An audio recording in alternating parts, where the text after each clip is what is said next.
Chapter 107. Skillfully earning primeval stones, ill-intent customers come to wreak havoc. Translator, Skypharaoh editor, Skypharaoh. The cold snow came to an end, and spring wind took its place. Without realizing it, winter had already passed, and the days of spring arrived. The frozen mountain creek began to flow again. The ice cones under the eaves of bamboo buildings and trees were sparkling and translucent, dripping water in the sunlight. In the morning, the wine tavern was quite empty. There were not many drinkers. Fang Yuan sat inside at the seat near the window. According to his request, the surrounding was covered by wooden plank screens, creating a small room for him. A gust of wind blew in from the window, and the fresh and fragrant smell of the earth was wedged between the air, letting people who smelled it feel carefree and pleased. Jiang Ya sat opposite Fang Yuan, his face full of smiles. "These are the primeval stones this time. Please confirm it." He took out 4 money bags, placing them on the table and pushing it towards Fang Yuan.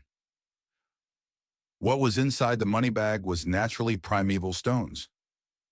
Fang Yuan did not open them one by one, but checked their weight by holding them in his hand. He had over 100 years of experience making deals and transactions, so he could easily tell the number of primeval stones in his hands. One less, and he could immediately tell. This was nothing special, to be honest. On Earth, there was an oil seller who placed a coin on the bottleneck and dripped oil inside, where the oil dripped in a line and entered the bottle through the tiny hole without any spillage. There was another divine shooter who could shoot tree leaves at 100% accuracy from 100 meters away. There was also a butcher who worked for many years, using his hands to check the weight. He could tell their exact weight, and when scaled, was exactly as he said. How to train such a skill? Nothing else but practice makes perfect. Accumulation of experience, when enough, can stir up a miracle. After his rebirth, this kind of experience was naturally brought over as well. Fang Yuan used his hand to check, and on finding no problems, he then took out a small cloth bag and gave it to Jiang Ya. Jiang Ya received it with both hands and opened the bag, checking the quantity carefully. Although Fang Yuan had 9 vitality leaves in his possession, he did not plan to sell it himself. If it was Guyuadong too, he would rather do this to sustain his social relationships and increase his influence. But Fang Yuan was reluctant to do this. It wasted too much time and effort. Thus, he sold them all to Jiang Ya, who was a shop owner, so Jiang Ya could sell the rank 1 healing grass goo to the clansmen. Jiang Ya is Jiang He's brother, and when Fang Yuan was searching for the liquor worm, they met before. His brother was even Fang Yuan's half-alliance mate. Thus, having him take over the transaction and sell to the clan was a reliable method. 1, 2, 3, 9. Indeed, it is 9 vitality leaves. Jiang Ya counted 3 times before closing the bag and carefully keeping the bag close to his body. Next, he raised his cup, toasting to Fang Yuan. "Lord Fang Yuan, happy doing business with you. Let me toast you." His gaze towards Fang Yuan carried deep admiration, even turning into a hint of jealousy. A year ago, when it was also spring, the first time he met Fang Yuan, the latter was still a student at the academy, not even having the rights to wear the Gu Master's battle attire. But now Fang Yuan was not only wearing battle attire, his belt was also red color, and a square steel piece in the center of the belt, a rank 2 Gu Master. No, however, he himself was still a rank 1, carrying a green-colored belt. Never mind that. What made him jealous was, after getting the inheritance, Fang Yuan turned from a pauper into a tycoon. He owned the wine tavern, bamboo buildings, as well as the 9-leaf vitality grass. It was all fortune that Jiang Ya would never be able to earn throughout his lifetime. But Jiang Ya did not dare to show his deep emotion of jealousy. Fang Yuan sold the vitality leaves to him and allowed him to earn the difference in price. Fang Yuan is already his money tree, and Jiang Ya no longer dared to offend this junior. Sigh, comparing among people is odious. Jiang Ya held the cup. His face was full of smiles, but in his heart he was sighing deeply. Fang Yuan raised his cup and drank it in one shot. Jiang Ya's expression, although secretive, with Fang Yuan's old fox wits, how could he not tell? Fang Yuan did not put it to heart. For if Jiang Ya was not jealous, it showed that he had much greater heart, and that would make Fang Yuan think more highly of him. But he stared at Fang Yuan's small fortune and got jealous. This showed how little his world was. Insignificant. Drinking with him was solely because he still had some value to exploit.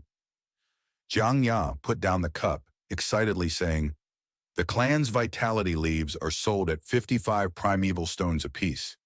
I followed your instructions and only sold our grass goo at 50 primeval stones. And the demand is overwhelming.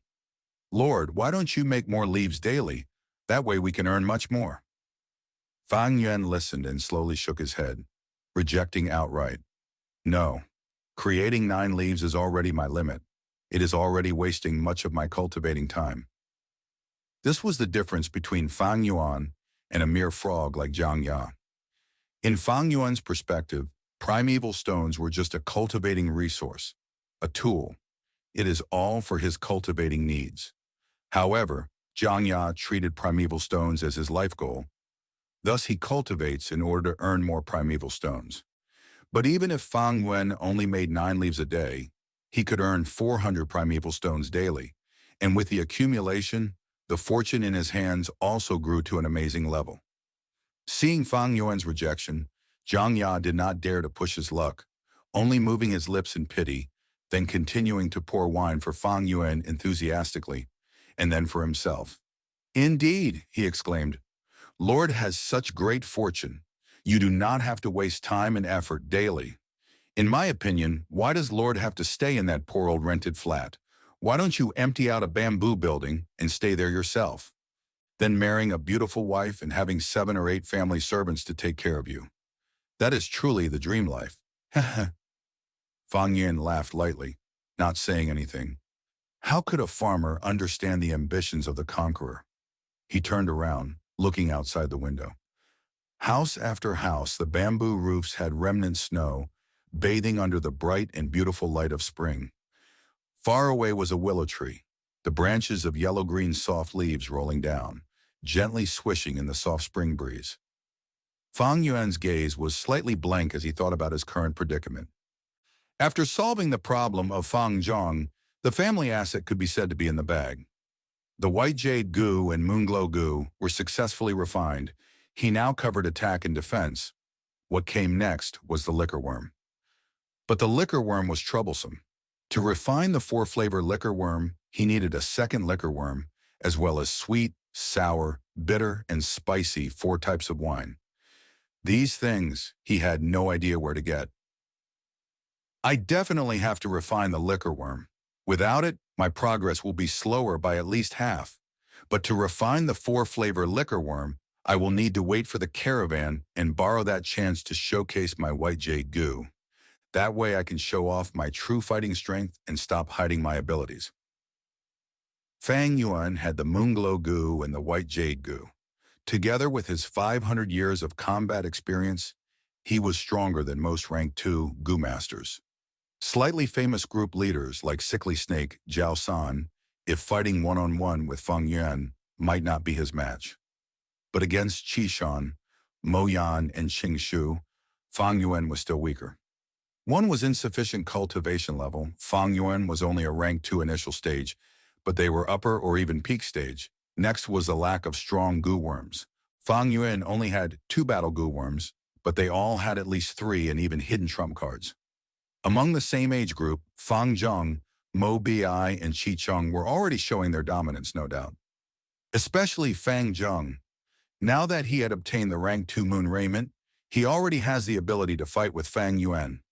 As time passes, his cultivation level will get higher, and eventually he will leave Fang Yuan in the dust. Unless Fang Yuan can fuse the 4-flavor liquor worm and maintain the same cultivating speed as Fang Zhong. As for the higher ranks, those rank 3 or rank 4 goo masters. To Fang Yuan, battle results aside, even keeping his life is a difficult thing, not to mention challenging a higher rank. Transcending rank was very difficult. One was that Fang Yuan did not have trump cards, and 2, he does not have talent. Even with his rich fighting experience, a woman cannot cook without rice. Without a strong goo worm, his experience cannot display their worth. If I can successfully fuse the four-flavor liquor worm, my cultivating speed will be satisfactory. But I also have to replenish my goo worms. Defense, I have white jade goo. Offense, I have moonglow goo. Healing, I have 9-leaf vitality grass. But I need a movement type and recon type goo. These two, although are support types, they can cover up my weakness and at least triple-fold my fighting strength. Fang Yuwen pondered. He did not need to learn step by step with his rich life experience. He already knew the direction to take. Beside him, Zhang Ya's voice came. I heard recently someone is finding trouble with you, Lord. Purposely finding trouble at your bamboo building and wine tavern. Fang Yuan frowned. His train of thoughts were broken. But Zhang Ya was right. Fang Yuan had investigated. This was his uncle, Gu Yue Dongtu's act. After Gu Yue Qingshu warned his uncle, he did not dare to use Fang Zhong to instigate trouble anymore. But after waiting for a while, the indignance and anger in his heart rose, and using his relationships, he got a few Gu masters to find trouble at Fang Yuan's places. People who do business hate these kinds of problems. Thus recently, he had been finding time to look after the locations. Owner, someone is finding trouble again. At this time, a clerk carried a scared expression and walked towards Fang Yuan. Oh? Fang Yuan's brows raised, not expecting to encounter this immediately. Not waiting for Fang Yuan to react, Zhang Ya stood up abruptly, eagerly saying, Wait a moment, Lord, let me go see. He walked out of the partition and came back almost immediately. It is Gu Yue Man Shi. Zhang Ya's expression was pale, suppressing his voice. His gaze revealed shock and worry. Gu Yue Man Shi? Fang Yuan did things carefully and knew the importance of information. During this period, he had gotten the information of all the rank 2 Gu masters in the clan and memorized most of them. Gu Yue Manshur is a slightly famous Gu master, specializing in defense and having a great strength, being the Manshi group's leader. In terms of fame, he was higher than Zhao San by a little. Bam! Smashing sound came from outside. Thereafter, a coarse and arrogant voice resounded. Blah, what sort of wine is this? Tastes like horse shit. You dare sell this to me? Fang Yun's gaze shone with cold light as he stood up,